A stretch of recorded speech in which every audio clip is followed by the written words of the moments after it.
ಸ್ನೇಹಿತರೆ, ಮೀಡಿಯಾ ಮಾಸ್ಟರ್ಸ್ಗೆ ಸ್ವಾಗತ ಸುಸ್ವಾಗತ. ಗೆಳೆಯರೆ, ಭಾರತದ ಮೇಲೆ ವಿನಾಕಾರಣ ಗೂಬೆ ಕೂರಿಸೋ ಪ್ರಯತ್ನ ಮಾಡ್ತಾ ಇದ್ದ ಪಾಕಿಸ್ತಾನಕ್ಕೆ ಇಂಟರ್ನ್ಯಾಷನಲ್ ಅಟಾಮಿಕ್ ಎನರ್ಜಿ ಏಜೆನ್ಸಿ ಒಂದು ಸಣ್ಣ ಶಾಕ್ ಅನ್ನು ಕೊಟ್ಟಿದೆ. ಭಾರತ ಅಣ್ವಸ್ತ್ರ ಹಾಗೂ ಅಣುವಿಜ್ಞಾನದ ವಿಷಯದಲ್ಲಿ ತುಂಬಾನೇ ಜವಾಬ್ದಾರಿಯುತ ದೇಶ ಅಂತ ಹೇಳಿರುವ IAEA ಅಂದ್ರೆ ಇಂಟರ್ನ್ಯಾಷನಲ್ ಅಟಾಮಿಕ್ ಎನರ್ಜಿ ಏಜೆನ್ಸಿ ಭಾರತದ ಬ್ರಹ್ಮೋಸ್ ಮಿಸ್ಫೈರ್ ವಿಷಯದಲ್ಲಿ ಭಾರತವನ್ನು ಅನುಮಾನಿಸುವ ಅಗತ್ಯ ಇಲ್ಲ, ಅದೊಂದು ಆಕಸ್ಮಿಕ ಘಟನೆ ಅಷ್ಟೇ ಅಂತ ಹೇಳೋ ಮೂಲಕ ಬ್ರಹ್ಮೋಸ್ ಮಿಸ್ಫೈರ್ ವಿಷಯದಲ್ಲಿ ಅಂತಾರಾಷ್ಟ್ರೀಯ ಮಟ್ಟದಲ್ಲಿ ಬಾಯಿ ಬಡ್ಕೊಂಡಿದ್ದು ಪಾಕಿಸ್ತಾನಕ್ಕೆ ಮುಚ್ಕೊಂಡು ಹೋಗ್ರಯ್ಯ ಸಾಕು ಅನ್ನೋ ಥರದ ಪ್ರತಿಕ್ರಿಯೆಯನ್ನು ನೀಡಿದೆ. ಹಾಗಾದ್ರೆ ಏನಿದು ಬ್ರಹ್ಮೋಸ್ ಮಿಸ್ಫೈರ್? ಆ ಬಗ್ಗೆ IAEA ಹೇಳಿರೋದು ಏನು ಅನ್ನೋದ್ರ ಬಗ್ಗೆ ಇಲ್ಲೊಂದಷ್ಟು ಮಾಹಿತಿಯನ್ನು ನೋಡೋಣ.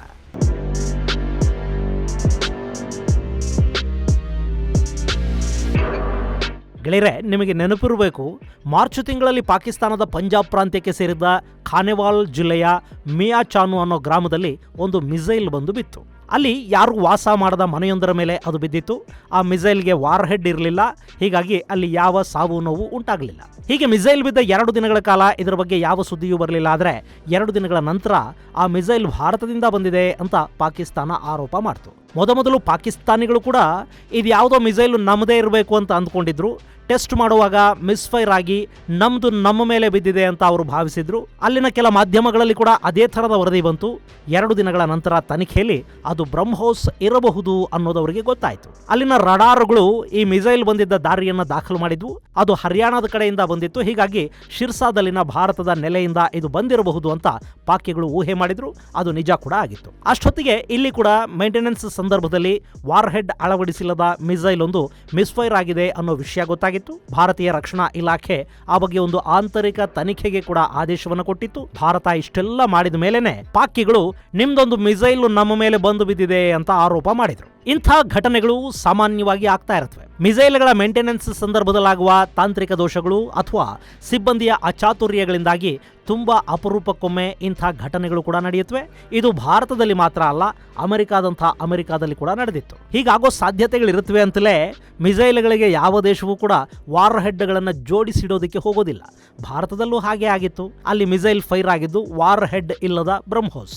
ಇದು ಬ್ರಹ್ಮೋಸ್ ಆದ ಕಾರಣಕ್ಕೇನೆ ಭಾರತದ ಗಡಿಯಲ್ಲಿ ಎಷ್ಟೇ ಆಕ್ಟಿವ್ ಆಗಿದ್ರೂ ಕೂಡ ಪಾಕಿಸ್ತಾನದ ರಡಾರ್ಗಳಿಗೆ, ಏರ್ ಡಿಫೆನ್ಸ್ ಸಿಸ್ಟಮ್ಗೆ ಈ ಮಿಸೈಲ್ ಬಂದು ಬಿದ್ದ ವಿಷಯ ಗೊತ್ತಾಗಿರಲಿಲ್ಲ. ಅದು ಸುಮಾರು 4 ಮ್ಯಾಕ್ ಸ್ಪೀಡ್ ಅಲ್ಲಿ ಬಂದಿದೆ ಅಂತ ಪಾಕಿಸ್ತಾನಿ ಅಧಿಕಾರಿಗಳು ಹೇಳಿದರು. ಬ್ರಹ್ಮೋಸ್ ಅನ್ನೋದು ಎಷ್ಟು ಭಯಾನಕ, ಎಷ್ಟು ಎಫೆಕ್ಟಿವ್ ಅನ್ನೋದು ಜಗತ್ತಿಗೆ ಸಂಪೂರ್ಣವಾಗಿ ಗೊತ್ತಾಗೋ ಹಾಗೆ ಮಾಡಿದ್ದು ಈ ಆಕ್ಸಿಡೆಂಟಲ್ ಫೈರ್.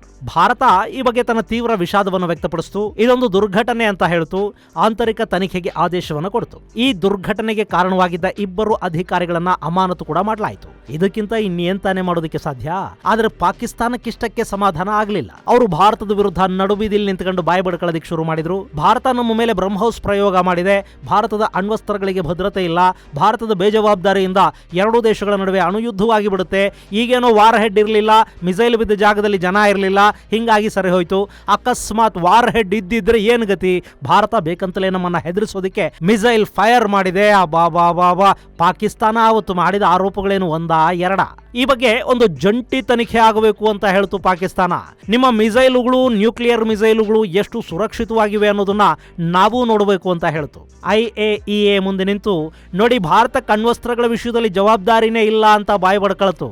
ವಿಶ್ವಸಂಸ್ಥೆಯಲ್ಲಿ ಕೂಡ ಇದರ ಪ್ರಸ್ತಾಪ ಮಾಡ್ತು. ಆದರೆ ಭಾರತ ಪಾಕಿಸ್ತಾನಕ್ಕೆ ಯಾವ ಹೆಚ್ಚಿನ ಪ್ರತಿಕ್ರಿಯೆಯನ್ನು ಕೊಡಲಿಲ್ಲ.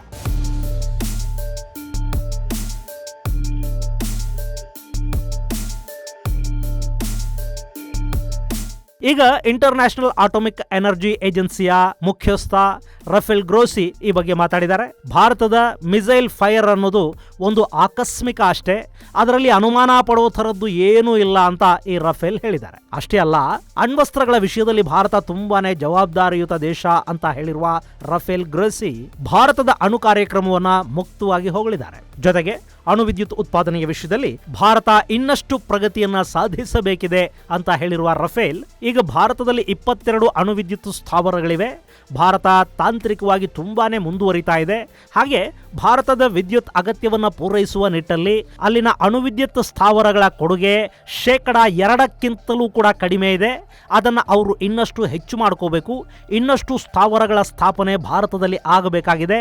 ಆ ಬಗ್ಗೆ ನಾನು ಭಾರತದ ಜೊತೆ ಮಾತುಕತೆ ನಡೆಸೋದಕ್ಕೆ ಉತ್ಸುಕನಾಗಿದ್ದೀನಿ ಅಂತ ರಫೇಲ್ ತಿಳಿಸಿದ್ದಾರೆ. ಇನ್ನು ಚೈನಾ ಅಣುಸ್ಥಾವರಗಳ ಸ್ಥಾಪನೆಯಲ್ಲಿ ತುಂಬಾ ವೇಗವಾಗಿ ಕೆಲಸ ಮಾಡ್ತಾ ಇದೆ. 70ರ ದಶಕದಲ್ಲಿ ಅಮೆರಿಕಾದಲ್ಲಿ ಕಂಡುಬಂದ ವೇಗ ಈಗ ಚೈನಾದಲ್ಲಿ ಕಾಣೋದಕ್ಕೆ ಸಾಧ್ಯ ಆಗ್ತಾ ಇದೆ. ನಾವು ಭಾರತದಲ್ಲಿ ಕೂಡ ಇದೇ ವೇಗವನ್ನ ನಿರೀಕ್ಷೆ ಮಾಡ್ತೀವಿ ಅಂತ ಹೇಳಿರುವ IAEA ಮುಖ್ಯಸ್ಥ ರಫೇಲ್ ಗ್ರೋಸಿ ಮುಂದಿನ 5ರಿಂದ 10 ವರ್ಷಗಳ ಅವಧಿಯಲ್ಲಿ ಭಾರತ ಕೂಡ ಇನ್ನೂ 10 ವಿದ್ಯುತ್ ಸ್ಥಾವರಗಳನ್ನು ಸ್ಥಾಪನೆ ಮಾಡಿಕೊಳ್ಳಲಿದೆ ಅನ್ನೋ ವಿಷಯವನ್ನ ಹಂಚಿಕೊಂಡಿದ್ದಾರೆ. ಅಲ್ಲಿಗೆ ಭಾರತದ ಅಣು ಕಾರ್ಯಕ್ರಮದ ಬಗ್ಗೆ IAEA ಸಂತೃಪ್ತಿಯನ್ನ ವ್ಯಕ್ತಪಡಿಸಿದೆ. ಇಲ್ಲಿ ಬ್ರಹ್ಮೋಸ್ ಮಿಸೈಲ್ ಫೈರ್ ಕುರಿತಾದ ಪ್ರಶ್ನೆಯೊಂದಕ್ಕೆ ಉತ್ತರಿಸಿದ ರಫೇಲ್, ಈ ಘಟನೆಯ ಬಗ್ಗೆ ನಾವು ಭಾರತದ ಮೇಲೆ ಸಂಶಯ ವ್ಯಕ್ತಪಡಿಸೋದಕ್ಕೆ ಕಾರಣಗಳೇ ಇಲ್ಲ, ಹೀಗಾಗಿ ಅದರ ಬಗ್ಗೆ ವಿವರಗಳನ್ನು ಕೂಡ ನಾವು ಭಾರತದಿಂದ ಕೇಳಿಲ್ಲ ಅಂತ ಹೇಳೋ ಮೂಲಕ ಈ ಪಾಕಿಸ್ತಾನಿಗಳ ಗೋಳ್ ಇದ್ದಿದ್ದೇ ಕಣ್ರಿ, ಅದನ್ನ ನಾವ್ಯಾರು ಸೀರಿಯಸ್ ಆಗಿ ತಗೊಂಡೇ ಇಲ್ಲ ಅನ್ನೋ ತರ ಪ್ರತಿಕ್ರಿಯೆಯನ್ನ ಕೊಟ್ಟಿದ್ದಾರೆ.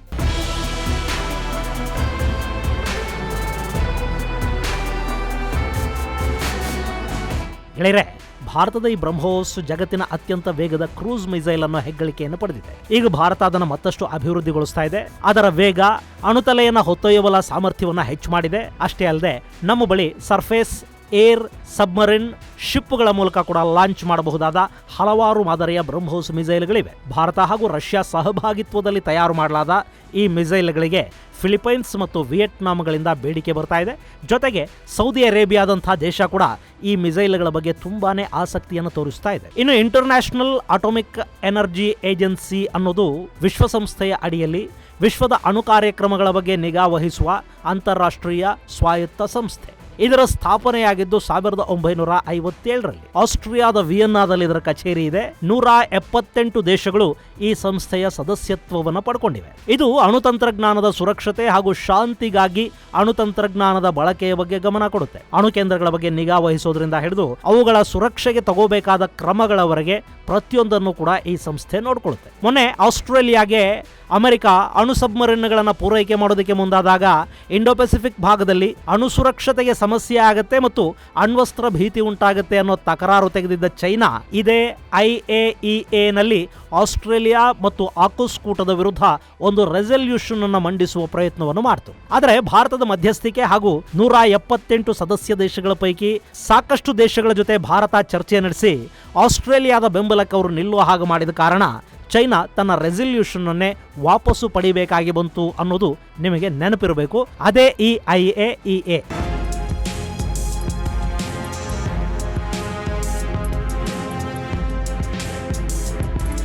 ಗೆಳೆಯರೆ, ಹೀಗೆ ಅಂತಾರಾಷ್ಟ್ರೀಯ ಅಣುಶಕ್ತಿ ಏಜೆನ್ಸಿಯ ಮುಂದೆ ಮುಖಭಂಗಕ್ಕೀಡಾದ ಪಾಕಿಸ್ತಾನ ಈಗ ಜಗತ್ತಿನ ದೇಶಗಳ ಮುಂದೆ ಮತ್ತೊಮ್ಮೆ ಜೋಕರ್ ಥರ ಕಾಣಿಸ್ಕೊಳ್ತಾ ಇದೆ. ಈಗ ಭಾರತ ರಷ್ಯಾದಿಂದ ತೈಲ ಖರೀದಿ ಮಾಡ್ತಾ ಇದೆ. ಚೈನಾ ಕೂಡ ರಷ್ಯಾದ ತೈಲವನ್ನು ತರಿಸ್ಕೊಳ್ತಾ ಇದೆ. ಅಮೆರಿಕ ಹಾಗೂ ಐರೋಪ್ಯ ಒಕ್ಕೂಟಗಳ ನಿರ್ಬಂಧದ ನಡುವೆನೂ ಭಾರತ ತೈಲ ತರಿಸ್ಕೊಳ್ಳೋದಕ್ಕೆ ಸಾಧ್ಯವಾಗೋದಾದ್ರೆ ನಾನು ಯಾಕೆ ರಷ್ಯಾದ ತೈಲನ ಖರೀದಿ ಮಾಡಬಾರದು?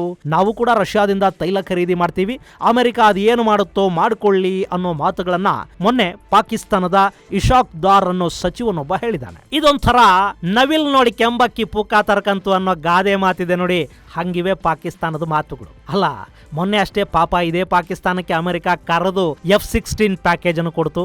ರಷ್ಯಾ ಜೊತೆ ಹೆಚ್ಚು ಕಾಣಿಸಿಕೊಂಡ ಕಾರಣಕ್ಕೇನೆ ಅಲ್ಲಿನ ಇಮ್ರಾನ್ ಸರ್ಕಾರವನ್ನು ಕೆಡವಿ ಶಹಬಾಜ್ ಸರ್ಕಾರವನ್ನ ಪಾಕಿಸ್ತಾನದ ಕುರ್ಚಿ ಮೇಲೆ ಕೂಡಿಸಿದ್ದು ಅಮೆರಿಕಾನೇ. ಒಂದಷ್ಟು ಹಣಕಾಸಿನ ನೆರವನ್ನು ಕೂಡ ಅಮೆರಿಕ ಕೊಡ್ತು. FATF ಗ್ರೇ ಲಿಸ್ಟ್ ನಿಂದ ಪಾಕಿಸ್ತಾನವನ್ನು ಹೊರಗಿಡ್ತು. ಇಷ್ಟಾದ್ರೂ ಈಗ ಪಾಕಿಸ್ತಾನ ರಷ್ಯಾದಿಂದ ನಾವು ತೈಲ ಖರೀದಿ ಮಾಡ್ತೀವಿ, ಈ ಅಮೆರಿಕ ಅದಿನ್ನೇನು ಮಾಡ್ಕೊಳ್ಳುತ್ತೋ ಮಾಡ್ಕೊಳ್ಳಿ ಅನ್ನೋ ತರ ಮಾತಾಡ್ತಾ ಇದೆ. ಇಲ್ಲಿ ಯುಕ್ರೇನ್ಗೆ ಅಮೆರಿಕಾದ ಮಾತು ಕೇಳಿ ಶಸ್ತ್ರಾಸ್ತ್ರ ಸರಬರಾಜು ಮಾಡ್ತು ಅನ್ನೋ ಕಾರಣಕ್ಕೆ ಪಾಕಿಸ್ತಾನದ ಮೇಲೆ ಪುತಿನ್ ಮುನಿಸ್ಕೊಂಡು ಕೂತಿದ್ದಾರೆ. ಪಾಕಿಸ್ತಾನದಲ್ಲಿ ರಷ್ಯಾ ನಿರ್ಮಾಣ ಮಾಡಬೇಕಾಗಿದ್ದ ಪೈಪ್ಲೈನ್ ಯೋಜನೆಯನ್ನು ಕೂಡ ರಷ್ಯಾ ಬೇಕಂತಲೇ ಮುಂದೂಡಿದೆ. ಇಂಥ ಸಂದರ್ಭದಲ್ಲಿ ನಾವು ರಷ್ಯಾದ ತೈಲ ಖರೀದಿ ಮಾಡ್ತೀವಿ ಅಂತ ಹೇಳ್ತಾ ಇದೆ ಪಾಕಿಸ್ತಾನ. ಇವರಿಗೆ ರಷ್ಯಾ ತೈಲನೇನೋ ಕೊಡಬಹುದು, ಅದರ ಜೊತೆಗೆ ಸಾಲನೂ ಕೊಡಬೇಕಲ್ಲ, ಅದನ್ನ ಎಲ್ಲಿಂದ ಕೊಡುತ್ತೆ? ಹಾಗೆ ಸಾಲ ಕೊಡೋದಕ್ಕೆ ರಷ್ಯಾಗೆ ಪಾಕಿಸ್ತಾನದ ಜೊತೆ ಸೌದಿಗಿರೋ ಹಾಗೆ ಬ್ಲಡ್ ರಿಲೇಷನ್ನೂ ಇಲ್ಲ, ಚೈನಾಗಿರೋ ಹಾಗೆ ಬ್ರೆಡ್ ರಿಲೇಷನ್ನೂ ಇಲ್ಲ. ಇನ್ನು ಅಮೆರಿಕ ಪಾಪ ಇಷ್ಟೆಲ್ಲ ಮಾಡಿದ ನಂತರನೂ ಈ ಪಾಕಿಗಳಿಗೆ ನಿಯತ್ತಿಲ್ಲ ಅನ್ನೋದು ಅಮೆರಿಕನ್ನರ ಮನಸ್ಸಿಗೆ ಅದನ್ನ ಎಷ್ಟು ನೋವು ಉಂಟು ಮಾಡ್ತಾ ಇದೆಯೋ ಏನೋ. ಇದು ಗೆಳೆಯರೆ ಅಂತಾರಾಷ್ಟ್ರೀಯ ಅಟಾಮಿಕ್ ಎನರ್ಜಿ ಏಜೆನ್ಸಿ ಭಾರತದ ಬ್ರಹ್ಮೋಸ್ ಮಿಸೈಲ್ ಬಗ್ಗೆ ಹೇಳಿರುವ ಮಾತು. ಮುಂದಿನ ಸಂಚಿಕೆಯಲ್ಲಿ ಮತ್ತಷ್ಟು ವಿಶೇಷಗಳ ಜೊತೆ ಮತ್ತೆ ಭೇಟಿಯಾಗೋಣ. ಅಲ್ಲಿವರೆಗೆ ಜೈ ಹಿಂದ್, ಜೈ ಕರ್ನಾಟಕ.